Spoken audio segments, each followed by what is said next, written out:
All of the performative outrage surrounding the Jimmy Kimmel situation, a man being targeted for free speech, the FCC and Donald Trump himself stamping down on freedom of expression, somebody standing up against the tyrannical, the fascistic, the Nazi rhetoric of the sitting president of the United States was taken off the air for what amounted to 3 or 4 days as an attempt for the left and the mainstream media to brush the Charlie Kirk situation under the rug. No, that wasn't an entirely astroturfed situation at all whatsoever. No, of course that couldn't be the case. But no, this brings up, all the cancel culture stuff that is out there, okay? How the assassination of Charlie Kirk ended up being the first time in a very, very long time that the right was done putting up with leftist bullshit. Jobs were being cut, or repercussions and consequences were being handed out, but this time around, they were justified. It was in response to more calls for violence. It was for an advocation of violence. And to say when you had freaks out there openly cheering for more deaths like Charlie's and they ended up losing their job, trying to equate that to cancel culture like Gina Carano losing her career for making an apt observation of the world around her. Colin Moriarty being forced out of Kind of Funny, Trevor Bauer losing his MLB career. But one perfect and quite analogous example, somebody who worked under the same umbrella as Kimmel over at ABC, Roseanne Barr. They don't really have a response for this one, because everything that Jimmy Kimmel and all his suck-offs were alleging actually happened to Roseanne. And to just simply go back over this, I think it's important, because it wasn't that long ago, but it has become all the more relevant recently, as Roseanne Barr alleges that Barack and Michelle Obama directly pressured Disney and Bob Iger to fire her as free speech cancel culture arguments rage.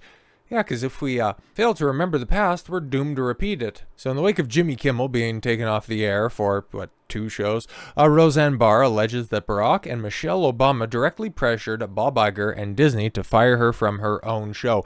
Oh, but I guess it's not 100% analogous to the Jimmy Kimmel situation, because Roseanne, when it came back, it was the highest rated show on television, and Jimmy Kimmel, he gets fewer views than most movie YouTubers. Former President Barack Obama ignited a firestorm on social media Thursday after weighing in on the suspension of Jimmy Kimmel's late night show. Yeah, we got the clip here. Well, I guess this is a statement because I got another clip later, spoiler. But after years of complaining about cancel culture, the current administration has taken it to a new and dangerous level by routinely threatening regulatory action against media companies unless they muzzle or fire reporters and commentators it doesn't lack. Kind of like how you leverage institutions to go ahead and, spy on your presidential successor and use other leverage to get men fired from appointed positions and sent to jail for years on end, paging Mike Flynn. No, of course not. No, it's all about the orange man and how bad he is, right? But within an hour of Obama's post, the Barr fired back on X. Remember when you and your wife called Bob Iger to have me fired? Ooh, shit. The accusation instantly reignited debate over the 2018 firing that ended her hit ABC revival of Roseanne. On May 29th, 2018, Barr's top-rated show was abruptly canceled just hours after she posted a tweet comparing former Obama advisor Valerie Jarrett to a character from Planet of the Apes. And honestly, pretty close resemblance. While criticizing the Obama-era Iran nuclear deal, Barr has said recently that she was not aware that Jarrett was black. The backlash was immediate. Oh yeah, no, she said that at the time as well. But yes, that same day, then ABC Entertainment President Channing Dungey, issued a scathing statement. Roseanne's Twitter statement is abhorrent, repugnant, and inconsistent with our values, and he said, and we have decided to cancel her show. The announcement came despite Roseanne being one of the most successful sitcoms of that year, regularly topping ratings charts. On 2019 memoir, The Ride of a Lifetime, Disney CEO Bob Iger revealed that the final call to axe the series was his. He wrote, "If any of our employees tweeted what she tweeted, they'd immediately be terminated. But what if they said it in a monologue? What if they have knowingly and willingly as well as gleefully lied about a situation that resulted in somebody's death?"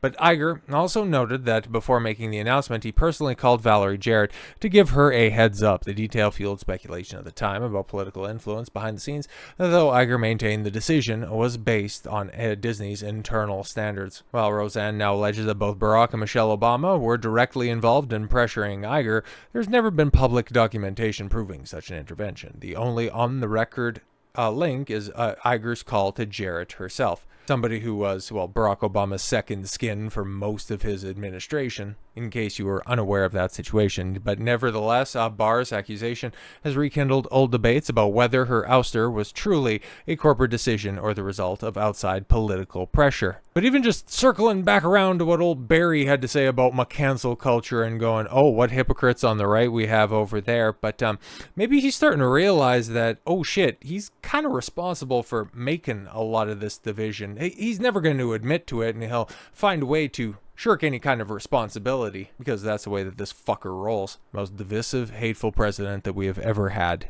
Bar fucking none. Everything that's going on right now as a result of his tenure as president, okay? But yes, when Barack was on stage, I think, after the killing of Charlie Kirk, he's given some maudlin speech and attempting to be conciliatory, but he quickly realizes that, oh shit, I've created a monster. Obviously, I didn't know Charlie Kirk.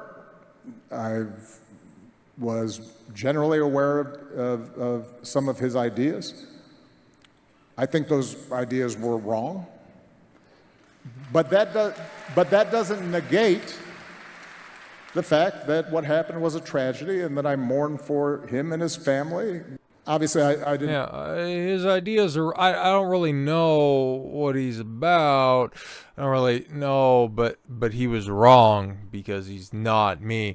The audience, yeah, erupted in applause. Obama looked visibly frustrated and motioned with his hands to stop the gesture. Yeah, because he realizes that, oh, fuck, I got a bunch of radicals that are out here, and these are the type of people that would turn on me in an instant, even without providing any receipts, even without understanding much, if any, of the greater context of the situation. But do you think he reckons with that reality, or does he simply know that, oh shit, there's cameras rolling and this could end up looking really bad for me, so that's probably why he called for, oh yeah, no, just be quiet for a second, I just want to move on to something else. But all of this cancel culture shit, all of this moral and political grandstanding might not have started under Barack Obama, but it definitely got festered, and it definitely came to fruition during that time.